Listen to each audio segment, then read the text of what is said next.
morning, Delegate Neil Parrott. I want to thank you all for being here. I really, really appreciate the support of my family and friends. We saw a lot of events this week. First, I was very grateful to be able to get reelected as Maryland State Delegate.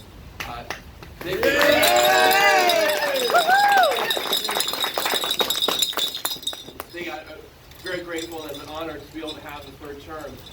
As we looked at this last week, we saw on Tuesday that the House of Representatives flipped from Republican control to Democrat control. You know, one thing I'm really concerned about is representing people and helping people. And I know that many people in Western Maryland feel like their values are not being heard. Western Maryland values are not being heard in D.C. and certainly not from the congressman that represents District 6 right now. Yes, exactly. Our current congressman, Delaney, lives in Potomac, right next to D.C. Our elected official lives in Potomac, right next to D.C. Both of them do not live in the district. They do not represent Western Maryland values. They actually represent D.C. values, right next to D.C. We need to change that. And then another event that occurred this week was that on Wednesday, there was a 3-judge panel in Baltimore, a part of the Fourth Circuit Court, that said that Maryland's districts are not legal.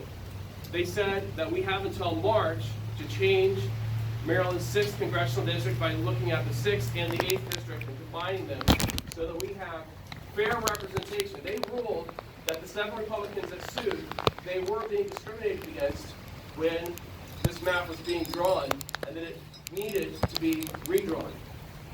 So as a combination of these two events occurring this week, I've heard from so many people that we need to have Western Maryland values represented in Congress. And it simply has not been happening since the 2012 map occurred.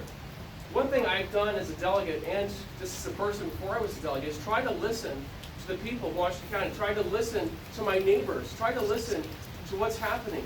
And one thing I heard right after the map came out is this map is ridiculous. This map is not fair. This map needs to be thrown out. And that's one reason why I started with mbpetitions.com to try to change this map that we saw in Maryland. And thousands, literally tens of thousands of people signed that petition. We got it on the ballot. And unfortunately, the question wasn't fair, so people didn't really know what they were voting for. But it did get to the ballot. We did change it. And I'm very, very thankful for the 7 Republicans that sued. And now it looks like there's going to be some action to change the map in Maryland. So as I look at this, and I look at trying to help people, trying to bring Western Maryland values to Congress, people have asked me, are you running for Congress? They've said, what is your plan? And today, as a result of these two acts this week, I want to make the announcement that I'm forming an exploratory committee to run for Congress in the year 2020.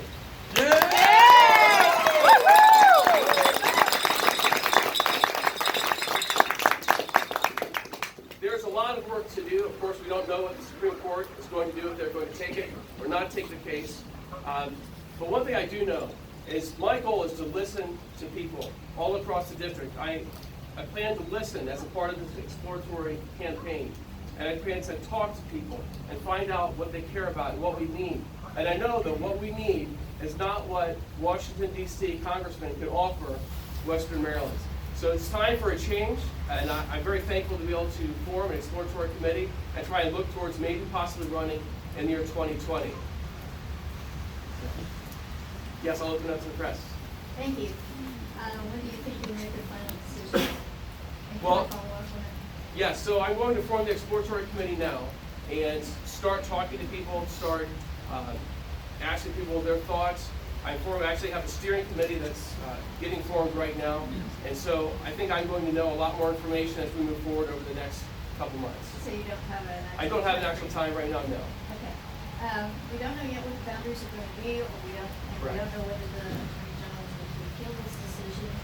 Will those things have to be factors in the final decision? Certainly, we don't know the exact situation yet. I do expect Attorney General Brian Frosch to appeal the decision.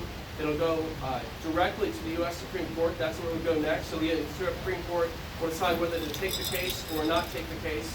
And certainly, I'm going to look at all those factors as I decide to actually run in 2020. But right now, I'm trying to get out and listen to people in Washington County, Frederick County, Garrett and Allegheny, even Carroll and part of Montgomery County, and see what their thoughts are, and see if what they'd like to see happen with the next congressman who would actually represent our districts. So you anticipate traveling around the district? And talk to many, many As soon people. as the General Assembly's over, right? Well, I don't have to wait till the General Assembly's over to talk to people, so. Well, I know, but I think you'd be able to travel. Not as much. Those are the kids. Do you have? Can I do a one-on-one with you after? Yeah, sure.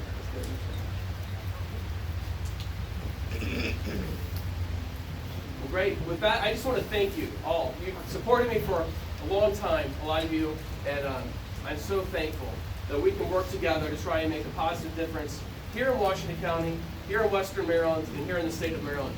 So thank you, and we'll be talking as we look at this possibility.